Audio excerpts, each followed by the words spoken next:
নমস্কার বন্ধুরা, আজকে আমি পপকর্ন ভেজে দেখাবো। এই প্যাকেটটার মধ্যে এখানে ভুট্টার বীজ আছে, তেল সব কিছু এর মধ্যে দেওয়া আছে, যা যা লাগে নুন টুন সব দেওয়া আছে। আমি এটাকে ভেজে দেখাচ্ছি।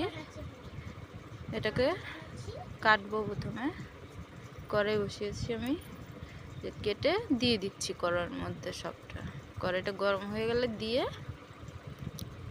ঢাকা দিয়ে রাখতে হবে। দিয়ে দিলাম কড়াইতে, দিয়ে আমি ঢাকা দিয়ে দিচ্ছি। কিছুই করব না, নাড়াচাড়া কিছুই করব না, শুধু ঢাকা দিয়ে রেখে দেবো 5 মিনিট। ঠাস ঠাস করে ফুটতেই থাকবে। দেখুন সব কটাই ফুটে গেছে। যখন ফোটাটা বন্ধ হয়ে যাবে তখন এটাকে খুলে, ঢাকা খুলে দেখবেন, নাইলে আবার পুড়ে যাবে। সবকটা পপকর্ন ভাজা হয়ে গেছে। ভিডিওটি ভালো লাগলে লাইক সাবস্ক্রাইব করে দেবেন। আপনারাও ভেজে খাবেন।